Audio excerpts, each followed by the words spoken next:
Hello students, welcome all of you to और प्यारा सा channel learn and love. Genetics के पहले पार्ट में हम लोग ने बेसिक टर्मिनोलॉजी और बहुत सारे मोनोहाइब्रिड क्रॉस, डाईहाइब्रिड क्रॉस और ग्रिगोर जॉन मेंडल के एक्सपेरिमेंट को हम लोग ने कंप्लीट कर लिया था। अब हम लोग स्टार्ट करने जा रहे हैं sex determination in human beings, ठीक है। और होप सो कि तुम लोग को पहला वाला पार्ट समझ में आया। अगर समझ में आया होगा तो फिर लाइक शेयर एंड सब्सक्राइब जरूर करना। चलो, sex determination in human being start करते हैं। हम लोग जान रहे हैं कि ह्यूमन बींग्स में 23 पेयर्स ऑफ क्रोमोसोम रहता है। ये बचपन से पढ़ते आ रहे हो कि ह्यूमन बींग्स में 23 पेयर ऑफ क्रोमोसोम रहता है, जिसमें कि 22 पेयर हमारा ऑटोसोमल क्रोमोसोम मतलब बॉडी का क्रोमोसोम, और 1 पेयर हमारा सेक्स क्रोमोसोम मतलब कि मदर में ओवरी के अंदर जो क्रोमोसोम होगा और फादर में स्पर्म के अंदर जो क्रोमोसोम होगा। तो वही एक पेयर ऑफ क्रोमोसोम हमारे अंदर है जो कि है सेक्स क्रोमोसोम। तो 23 पेयर में मतलब 23 पेयर मतलब 46 क्रोमोसोम। 46 में 44 क्रोमोसोम हमारा, 22 पेयर क्रोमोसोम हमारा ऑटोसोमल क्रोमोसोम हो गया, और 1 पेयर ऑफ क्रोमोसोम हमारा सेक्स क्रोमोसोम हो गया। अब मेल में जैसे कि मान लो कि मेल में स्पर्म होता है, फीमेल में ओवरी होता है। तो मेल का जो हेटेरोमॉर्फिक क्रोमोसोम हम लोग में पाया जाता है, मेल में हेटेरोमॉर्फिक क्रोमोसोम पाया जाता है। हेटेरोमॉर्फिक मतलब क्या? मॉर्फिक मतलब मॉर्फोलॉजी और हेटेरो मतलब डिफरेंट, ठीक है। वैसे ही जैसे होमोफिलिक, होमोफोरिक, तो फोरिक मतलब क्या? मॉर्फोलॉजी, और होमो मतलब सेम। तो हेटेरोमॉर्फिक मेल में होता है। इसीलिए बोलते हैं ना कि जो फादर डिसाइड करता है कि बच्चा क्या पैदा होने वाला है, जैसे कि मेल हो रहा है, फीमेल हो रहा है, तो अक्सर फीमेल को ब्लेम कर दिया जाता है कि अरे लड़की हुई है तो इसी का गलती है। नहीं, ऐसा नहीं है। हमेशा से फादर ही डिसाइड करते हैं कि सेक्स ऑफ द क्रोमोसोम मतलब कि बच्चा क्या पैदा होने वाला है, इधर मेल और फीमेल, ठीक है। तो ये मेल क्रोमोसोम जो है वो एक्स वाई कंट्रोल करता है, और जो फीमेल क्रोमोसोम है उसमें एक्स एक्स क्रोमोसोम रहता है। देखो, ये सेम सेम क्रोमोसोम है, वेदर मेल हो फीमेल हो, ये इसमें से एक पेयर ऑफ क्रोमोसोम जाएगा और वो डिसाइड नहीं करेगा। पर यहाँ पर देखो एक्स और वाई क्रोमोसोम है। इसका मतलब जब यहाँ इसमें ये मेल फीमेल बियरिंग भी है और इसमें मेल बियरिंग भी क्रोमोसोम है, इसीलिए मेल डिसाइड करेगा कि सेक्स ऑफ द क्रोमोसोम क्या होता है। तो मेल समझ में आ गया कि मेल हेटेरोमॉर्फिक होता है, फीमेल होमोमॉर्फिक होती है, और ये male X Y chromosome contain करता है और female X X chromosome control करता है। अब यहाँ पर जो मेल है एक्स वाई क्रोमोसोम, अब ये क्या है? 44 प्लस एक्स वाई मतलब 44 chromosome plus 1 pair of chromosome. तो ये हो गया 44 प्लस 2 46। यहाँ पर भी 44 और 1 1 2 46, ठीक है। तो ये हो गया एक्स एक्स, ये फीमेल में होता है, ये फीमेल का साइन है, और एक्स वाई ये मेल का साइन है, ठीक है। ये मेल है और ये हमारा फीमेल है। समझ में आ गया? तो ये याद रखना। अब आगे बढ़ते हैं। 1 मिनट। अब आगे बढ़ते हैं। Sex determination in human beings में कुछ नहीं पूछा जाएगा। क्या पूछा जाएगा? तो सेक्स ऑफ द क्रोमोसोम कौन डिसाइड करता है, सेक्स ऑफ द चाइल्ड कौन डिसाइड करता है? तो फादर डिसाइड करते हैं। क्यों डिसाइड करते हैं? क्योंकि उसमें एक्स वाई क्रोमोसोम है, ठीक है। और जो फीमेल है उसमें एक्स एक्स क्रोमोसोम है। तो ये हो गया होमोमॉर्फिक। तो ये नहीं डिसाइड करेंगी, जो फादर है वो डिसाइड करेगा, क्योंकि वहां पर हेट्रोमॉर्फिक क्रोमोसोम पाया जाता है, ठीक है। तो बस इतना ही आएगा। अब पेडिग्री एनालिसिस में पढ़ लो कि पेडिग्री एनालिसिस तुम लोग से अगर ऐसे सिंबल बना करके पूछा जाए तो ये सिंबल पता होना चाहिए कि क्या सिंबल है। तो अगर ये स्क्वायर होगा तो ये मेल होगा, ठीक है। अगर ये सर्कल होगा तो फिर ये फीमेल डिनोट करेगा। अगर ये स्क्वायर के अंदर अगर हम लोग ऐसे करके इसको शेड कर देते हैं तो ये फिर डिफेक्टिव मेल दिखाएगा, मतलब वैसा मेल जिस जिसमें कोई ना कोई तरह का बीमारी है। और ये जो फीमेल है, अगर इसमें शेडेड फीमेल में अगर शेडिंग हो गया तो इसका मतलब है कि ये डिफेक्टिव फीमेल है, मतलब फीमेल में कुछ ना कुछ डिफेक्ट है। तो पेडिग्री एनालिसिस मतलब कोई भी इंफॉर्मेशन फाइंड करना इनहेरिटेंस ऑफ द कैरेक्टर के लिए, वाया सिंबल, तो इसी को बोलते हैं पेडिग्री एनालिसिस। ठीक है, तो मेल के लिए स्क्वायर, फीमेल के लिए सर्कल, और अगर उसमें शेडेड पार्ट हो तो वो डिफेक्टिव मेल और डिफेक्टिव फीमेल रिस्पेक्टिवली हो जाएगा। ठीक है बच्चा। अब देखो, जनरेशन किससे इंडिकेट करेंगे, तो हमेशा अगर ऐसे लिखा हुआ रहेगा ना कि F1, जैसे हम लोग पढ़े ना शुरू में भी, F1 जनरेशन, तो हम लोग बोल रहे थे फर्स्ट फीलियल जनरेशन। तो वैसे ये जब जहां पर रोमन नंबर से डिनोट किया जाएगा तो उसे बोलेंगे जनरेशन। ठीक है, और अगर मान लो कि 1 2 3 न्यूमेरिकल वैल्यू दिखेगा, जहां ये दिखेगा ऐसे करके, ठीक है, तो इसे बोलते हैं अ, जहाँ ये दिखेगा ऐसे रोमन नंबर में, तो उसे बोलेंगे जनरेशन। पर अगर मान लो कि 1 2 3 ऐसे दिखेगा, ये न्यूमेरिकल वैल्यू, तो इसे बोलते हैं इंडिविजुअल। समझ में आया? अगर बोलते हैं ऐसे करके, देखो, अब बताओ ये क्या है, तो वन मेल है, अब ये बताओ क्या है, वन डिफेक्टिव मेल है। समझ में आया? और अगर बोलेंगे कि ये ये बताओ क्या है, तो फीमेल है फर्स्ट जनरेशन की। ठीक है, फर्स्ट जनरेशन मदर है, फर्स्ट जनरेशन गर्ल है, ऐसे करके हम लोग डिनोट करेंगे। तो यहाँ समझ में आ गया कि जनरेशन हमारा बताएगा, यहाँ लिख देती हूँ। ठीक है, इसे नोट डाउन कर लो अच्छे से। जनरेशन हमारा बताएगा रोमन, रोमन नंबर जहाँ लिखा होगा वहाँ जनरेशन बताएगा, और जहाँ न्यूमेरिकल वैल्यू लिखा हुआ रहेगा, न्यूमेरिकल वैल्यू, वहां हमारा इंडिविजुअल डिनोट हो रहा होगा। ठीक है, आगे बढ़ते हैं।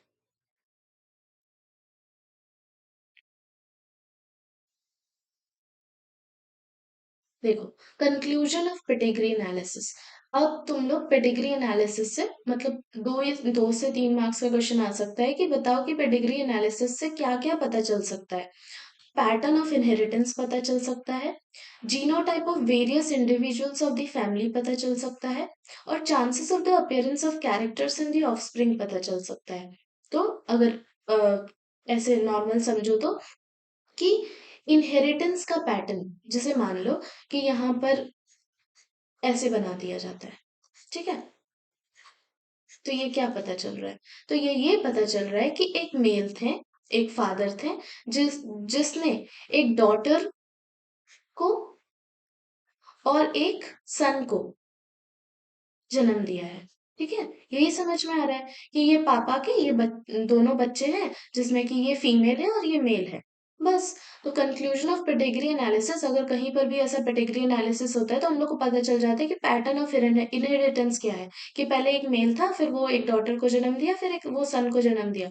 ठीक है, अब यहाँ पर ऐसे बना दिया जाएगा कि ये दोनों से फिर ये हुआ है। समझ में आया? ऐसे करके लिखो,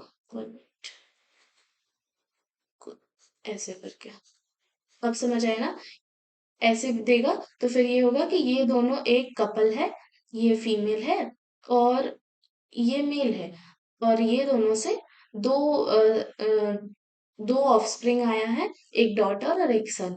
अब इससे genotype of various individuals of the family भी पता चल जाएगा। कैसे जीनोटाइप पता चलेगा, तो देखो, अगर ऐसे है सर्कल, तो ये फीमेल है तो फीमेल जीनोटाइप, ये सन है, मेल है तो मेल जीनोटाइप, ऐसे पता चल जाएगा।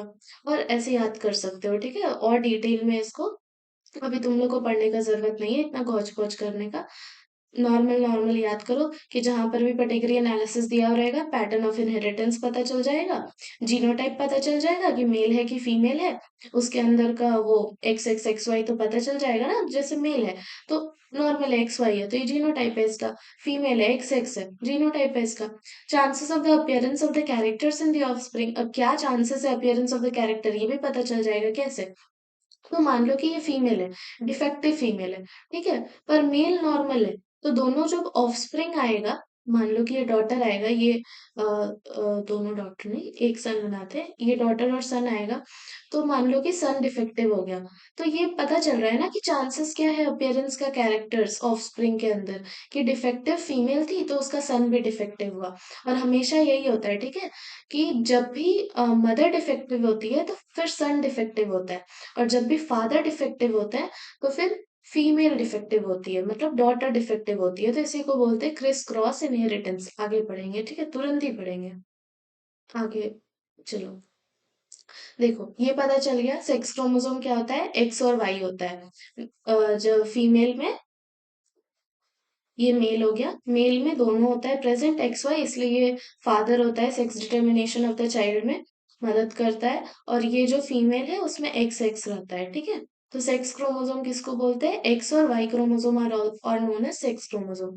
अब एक्स लिंक कैरेक्टर किसे बोलते हैं, तो वैसा कैरेक्टर, ठीक है, वैसा कैरेक्टर जिसमें जीन्स लोकेटेड हो सेक्स क्रोमोसोम के ऊपर। अब देखो यहाँ पर एक्स वाई क्रोमोसोम है, ठीक है, यहाँ पर मान लो कि एक्स वाई क्रोमोसोम है और एक्स के लोकस के ऊपर, ठीक है, लोकस पढ़े ना, तो एक्स के लोकाई के ऊपर लोकस क्या होता है, तो एक क्रोमोसोम के अंदर उस जीन के अंदर जो लोकेशन प्रेजेंट है कैरेक्टर का, उसी को बोलते हैं लोकस, लोकस लोकेशन। ये पहले पार्ट 1 में हम लोग अच्छे से डिटेल में कवर कर चुके हैं। तो सेक्स लिंक्ड कैरेक्टर क्या है कि एक्स क्रोमोसोम में मान लो हेयर का कैरेक्टरिस्टिक प्रेजेंट है, हेयर का जीन प्रेजेंट है, तो इसी को बोलते हैं कि अगर कैरेक्टर सेक्स क्रोमोसोम के ऊपर प्रेजेंट हो तो उसको सेक्स लिंक कैरेक्टर बोलते हैं, ठीक है।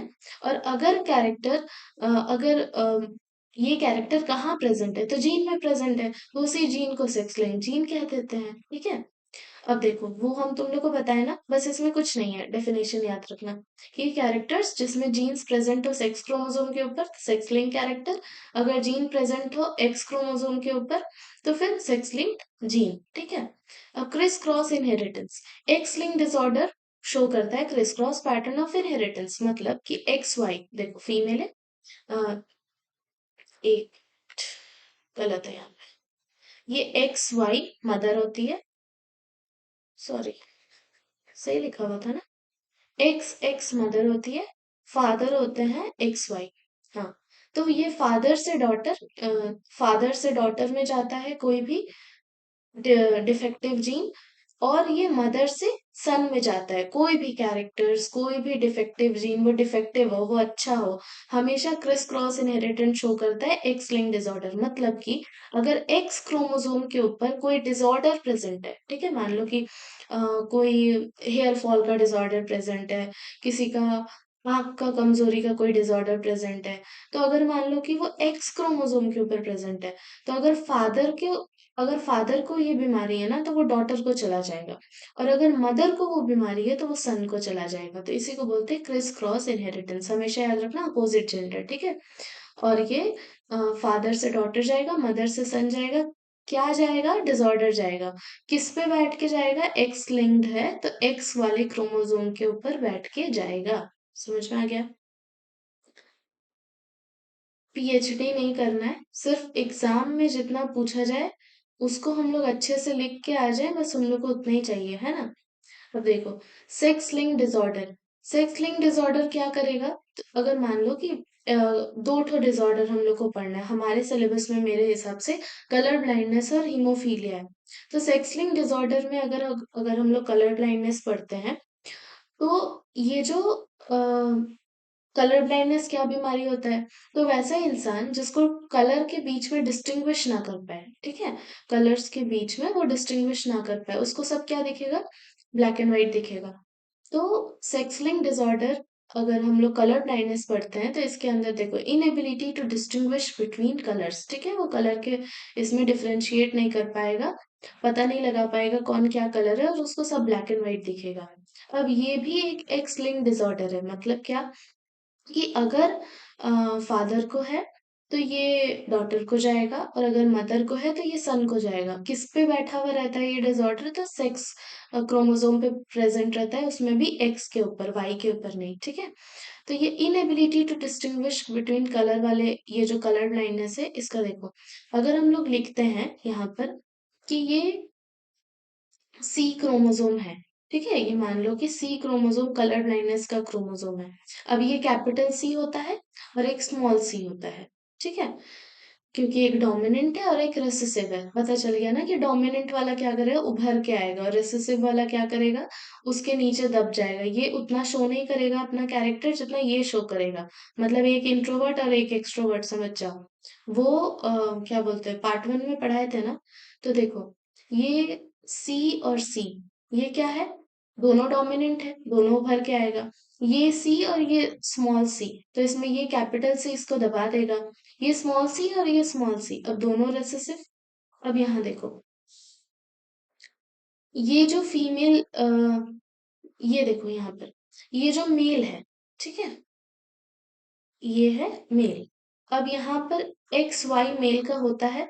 अब एक्स के ऊपर ये रेसेसिव वाला स्मॉल कैपिटल सी प्रेजेंट है, ठीक है, तो ये हो गया, ये नॉर्मल है। और एक्स के ऊपर ये रेसेसिव सी प्रेजेंट है, तो ये हो गया diseased.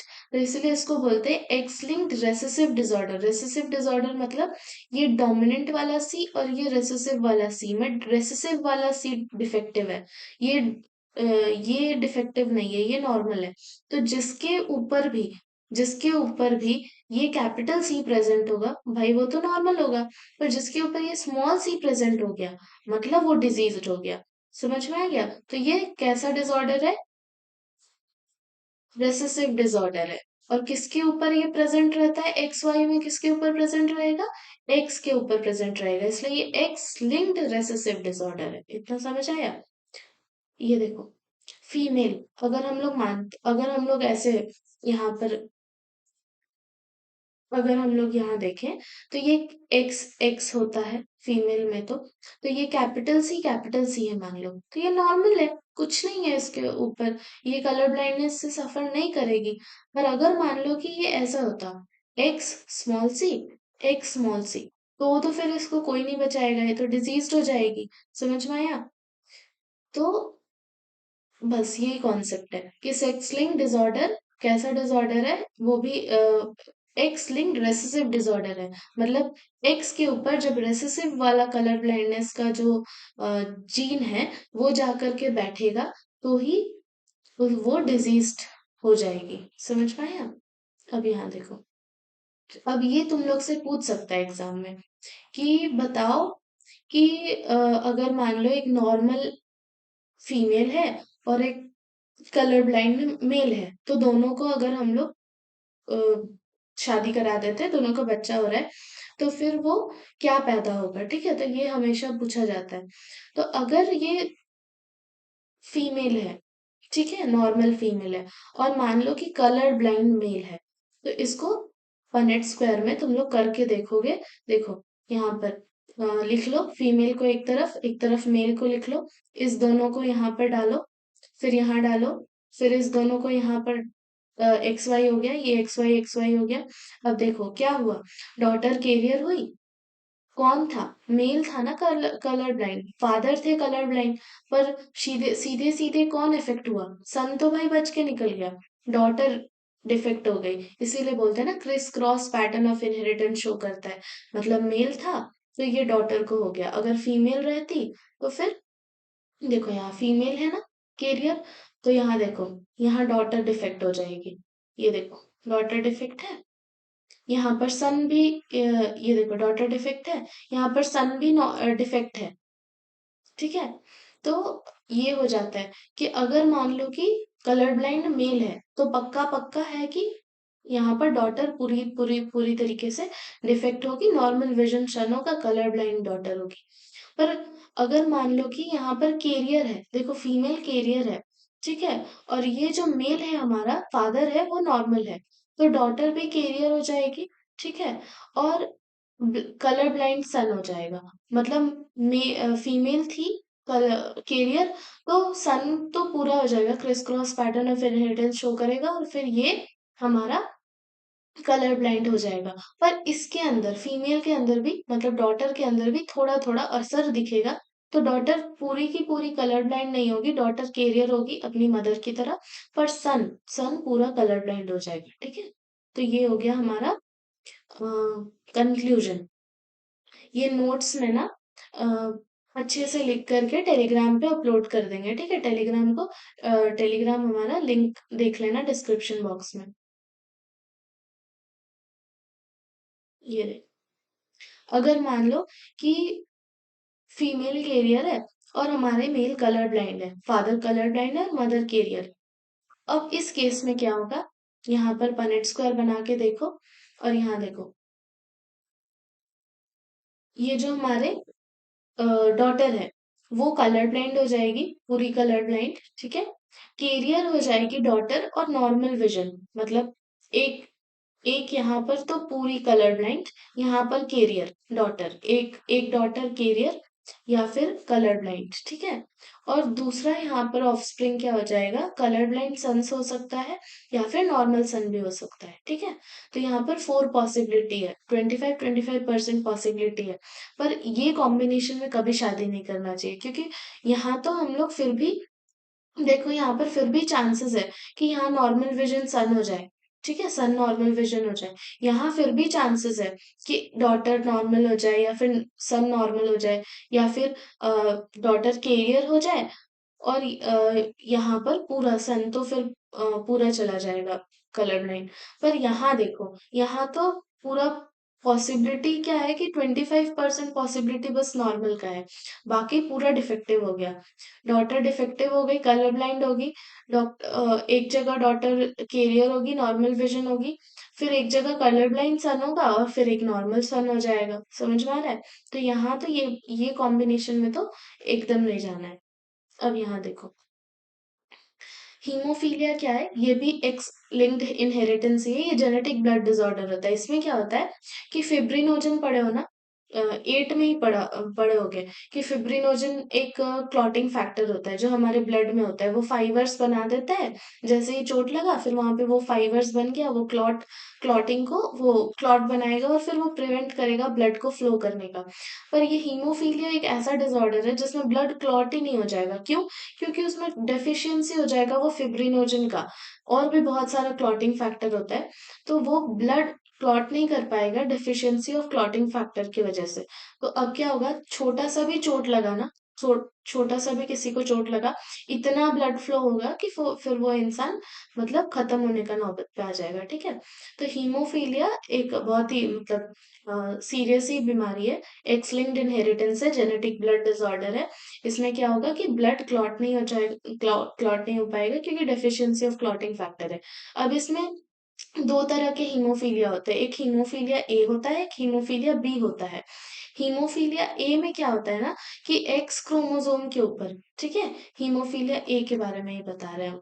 Haemophilia A, haemophilia A में क्या होगा कि ये जो एक्स क्रोमोसोम है ना, एक्स क्रोमोसोम के ऊपर, एक्स क्रोमोसोम के 8 जीन पे, ठीक है, एक्स क्रोमोसोम के ऊपर बहुत सारे जीन होते हैं, क्रोमोसोम के अंदर बहुत सारे जीन होते हैं।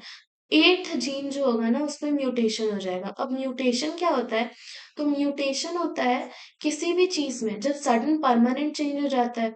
जैसे मान लो कि बोलते हैं ना कि रेडिएशन में ज्यादा नहीं जाना चाहिए, क्यों? क्योंकि वो तुम्हारे सेल्स को पेनिट्रेट करके उसमें म्यूटेशन पैदा कर देगा, वो सेल्स कॉन्टिन्यूसली डिवाइड हो जाएगा।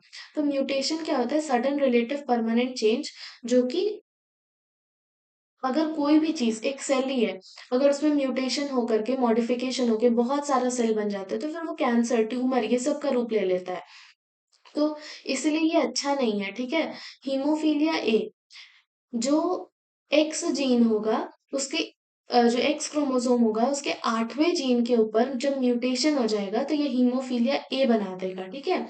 और वैसे ही हीमोफीलिया बी किसे कहते हैं, हीमोफीलिया बी किसे कहते हैं, तो हीमोफीलिया बी लिख लो, जब 9th जीन के ऊपर, ठीक है, एक्स क्रोमोसोम के 9th जीन के ऊपर जब म्यूटेशन होने लगे, मतलब कि सडनली कोई भी परमानेंट चेंज हो जाए जो फेवर में ना हो, कोई भी चेंज हम लोग बॉडी में तो अफोर्ड नहीं कर सकते। क्यों नहीं कर सकते, भगवान जैसा बना के भेजे हम लोग को वैसा ही होना पड़ेगा।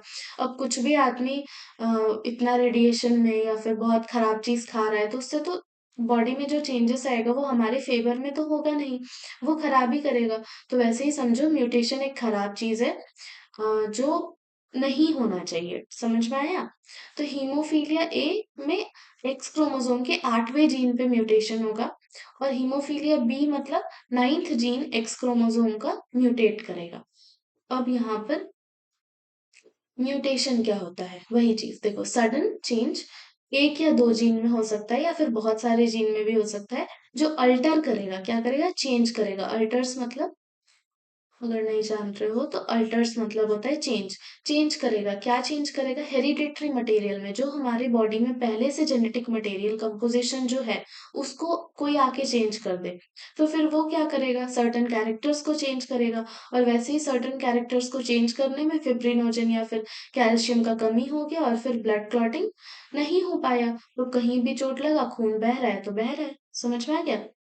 अब बहुत सारा एग्जाम्पल है म्यूटेशन का भी, जैसे कि हम लोग हीमोफीलिया पढ़े हैं, वैसे ही सिकल सेल एनीमिया भी है। सिकल सेल एनीमिया क्या होता है?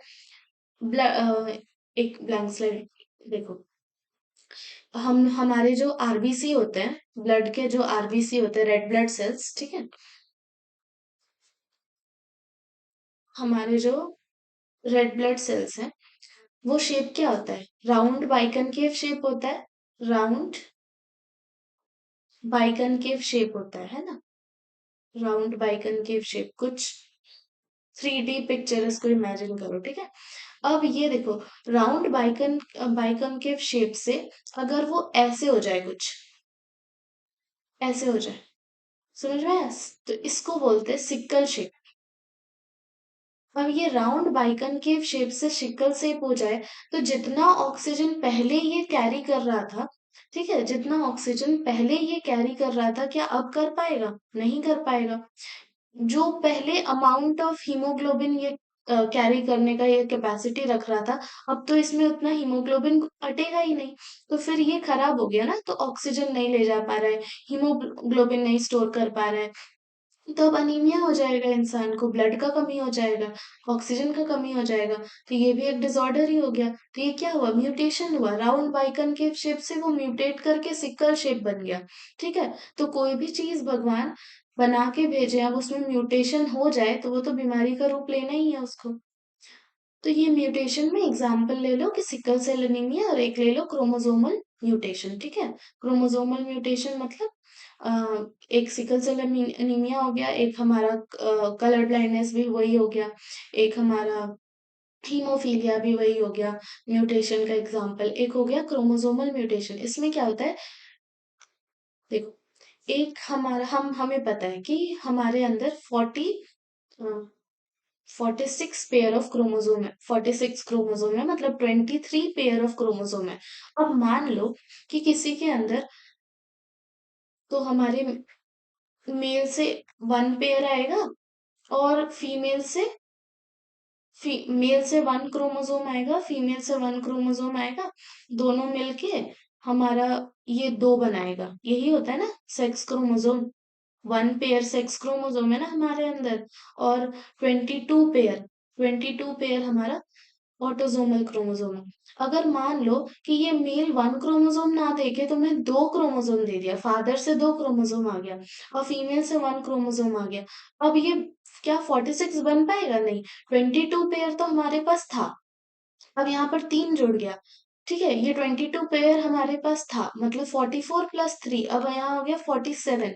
अब ये बीमारी का रूप ले लेगा, ये अब नॉर्मल बच्चा पैदा होगा ही नहीं। ये जो बच्चा पैदा होगा 47 क्रोमोसोम के साथ, 47 क्रोमोसोम के साथ, अब इस चाइल्ड को हो जाएगा डाउन सिंड्रोम, जो कि बहुत ही खराब बीमारी है।